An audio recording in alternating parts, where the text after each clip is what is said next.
Hello दोस्तों। आज हम बात करेंगे सिंधी व्यापारियों के बारे में।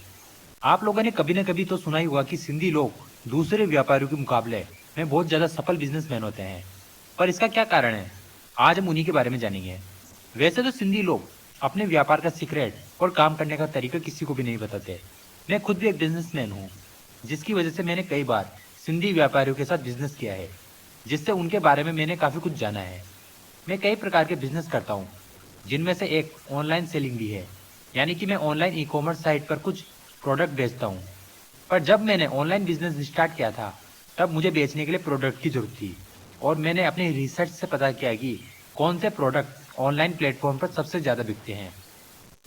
पर मुझे यह नहीं पता था कि मैं उन प्रोडक्ट्स को कहाँ से लाऊं, जहाँ पर वो मुझे सस्ते दाम पर मिले, ताकि मैं उन्हें बेचकर मुनाफा कमा सकूं। फिर मैंने कुछ रिटेल दुकानदारों से बात की कि वो प्रोडक्ट मुझे सस्ते दाम पर दे दे और मैं उनसे ज़्यादा क्वांटिटी में वो प्रोडक्ट खरीद लूँगा। पर कोई रिटेलर दुकानदार इसके लिए तैयार नहीं हुआ। हालांकि मुझे उन प्रोडक्ट की होलसेल रेट पता थी, जो कि मैंने इंटरनेट पर पता कर ली थी। और मैं जानता था कि दुकानदार उस पर कितना मार्जिन कमा रहा था, पर फिर भी बात नहीं बन पा रही थी। पर एक बार मैंने एक दुकान पर वो प्रोडक्ट देखे जो मुझे बेचने थे।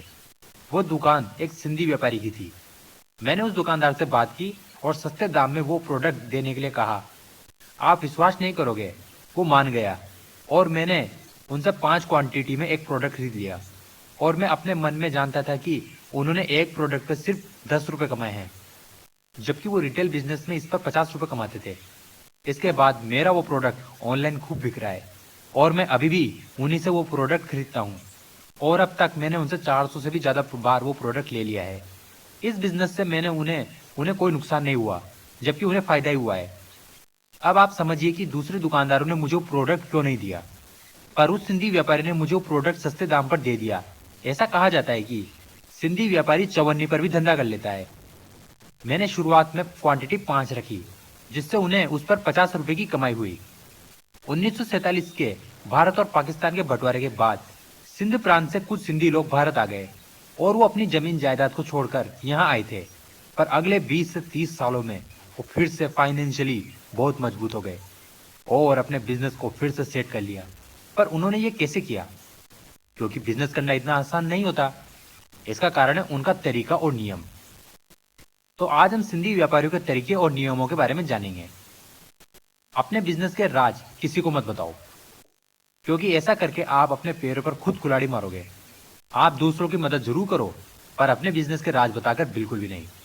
और जब आप ऐसा करते हो, तो आप खुद अपने बिजनेस के लिए दूसरे लोगों की रुकावट खड़ी कर देते हो। यही कारण होता है कि कोई भी दुकानदार आपको यह नहीं बताएगा कि वो माल कहाँ से लाता है और कहाँ से खरीदता है। दूसरी बात यह है कि धंधे में बड़ा नहीं, ज्यादा कमाने का सोचो। अगर आप एक ग्राहक से ही बड़ा मुनाफा कमाने का सोचोगे, तो धीरे धीरे आपके कस्टमर कम होते जाएंगे। पर आप बिल्कुल वाजिब और सही रेट पर अपने प्रोडक्ट बेचोगे, तो इससे कस्टमर संतुष्ट रहता है, जिससे आप हमेशा उस कस्टमर से मुनाफा कमा सकते हो। इसलिए तो यह माना जाता है कि सिंधी लोग चवन्नी पर भी धंधा कर लेते हैं। यह मत देखो कि फायदा किस रास्ते से आ रहा है। धंधे में मतलब फायदे से होता है। बस ये याद रखना है कि आप ग्राहक को धोखा नहीं दे रहे हो, क्योंकि अगर ग्राहक को आपकी चीटिंग को समझ गया, तो उसका नुकसान भी आपको ही उठाना पड़ेगा। फायदा कमाने के कई तरीके होते हैं। मैं आपको एक उदाहरण से समझाता हूँ, जो कि मैंने भी किसी और से सुना है। और यह बात बहुत पुरानी है, जब शक्कर 17 रुपए किलो हुआ करती थी। तब एक सिंधी व्यापारी के यहाँ पर एक आदमी काम करता था। एक दिन उस सिंधी व्यापारी ने फोन किया और किसी से 1500 क्विंटल के हिसाब से 1000 बोरी शक्कर खरीद ली। और उसके बाद उन्होंने फिर से किसी को फोन किया और किसी को 100 बोरी और किसी को 200 बोरी करके पूरी 1000 बोरी शक्कर 1500 क्विंटल के दाम में ही बेच दी। तब वो आदमी जो उस सिंधी व्यापारी के यहाँ पर काम करता था, वो कंफ्यूज हो गया और पूछ बैठा कि आपने 1500 के हिसाब से शक्कर खरीद कर 1500 के भाव में शक्कर बेच दी, इससे आपका क्या फायदा हुआ? आप जैसा सिंधी व्यापारी बिना किसी फायदे के कोई काम नहीं करेगा, इतना तो मैं समझता हूँ। तब उस सिंधी व्यापारी ने उसकी बातों को हंसी में टाल दिया। पर जब भी मौका मिलता, वो व्यक्ति उससे वही सवाल पूछता। फिर एक दिन उन्होंने बताया कि आखिर उस दिन उन्होंने क्या किया था। उन्होंने बताया कि मैंने 1500 क्विंटल में शक्कर खरीदने के बाद उतने में ही बेच दी थी, पर मैं शक्कर की बोरी का 2.5 रुपया अलग से चार्ज करता था और व्यापारी वो पैसा दे भी देते थे। और मुझे माल के साथ बोरी फ्री में मिलती है और सामान को भी मेरे पास नहीं उतरवाता था, सीधे उन्हीं की दुकान पर उतरवा देता था। जिससे हमारे का खर्चा भी बच जाता था और मेरे गोदाम का भी कोई खर्च नहीं आता है। इस तरीके से मैंने 1000 बोरी पर 2500 रुपये कमा लिए, वो भी बिना किसी खर्चे और मेहनत के। बिजनेस में एक बड़ा रुपया कमाना मुश्किल है, पर 8 चवन्नी कमाना आसान है। आप कोशिश करो कि अपने धंधे से ज्यादा फायदा लेने की, पर अपने खर्च कम करो।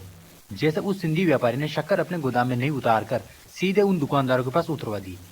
आप तरीके सोचो, आपको खर्च कम करने के तरीके मिल जाएंगे। जब भी आप धंधा करो, तब आप अपने घमंड को बीच में मत आने दो। अगर आप अपने घमंड को धंधे के बीच में लाओगे, तो आप कभी सफल नहीं हो पाओगे।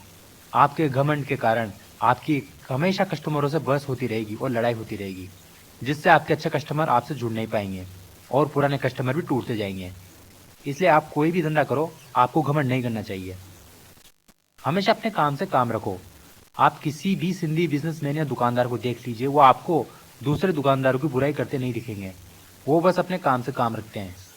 एक बार उनका आपसे काम हो गया तो वो आपको कुछ नहीं कहेंगे, बस वो अपने दूसरे ग्राहकों को अटेंड करने में लग जाएंगे और यही उनकी सफलता का एक बड़ा बड़ा कारण है। ये बातें आपको तकरीबन ज्यादातर सिंधी व्यापारियों में देखने को मिल जाएगी। मैं आपको सिंधी व्यापारियों के नियम शॉर्ट में बता देता हूँ। पहला नियम, आपको दूसरों की मदद तो करनी ही चाहिए, पर अपने बिजनेस के राज कभी किसी को नहीं बतानी चाहिए। दूसरा, आपको कोशिश करनी चाहिए कि धंधे में बड़ा नहीं, ज्यादा कमाने का सोचो, ताकि आपका धंधा भी बड़ा और कमाई भी ज्यादा हो। तीसरा नियम, पैसा कमाने के लिए दूसरे रास्ते इस्तेमाल करने पड़े तो करो, बस अपने ग्राहकों को धोखा मत दो। चौथा नियम, आप अपने खर्चे कम से कम रखो, ताकि आप अपने ग्राहकों को सस्ते में अच्छा सामान बेच सको और फायदा भी कमा सको। पांचवा नियम, आप अपना घमंड घर पर ही छोड़ कर आओ। आप घमंड से लड़ाई कर सकते हो, बिजनेस नहीं। छठा नियम, अपने काम से काम रखो, कभी किसी की बुराई मत करो और अपना फोकस रखो हमेशा ग्राहक पर। यह सभी गुण सिंधी व्यापारियों के अलावा और भी दूसरे काफी सारे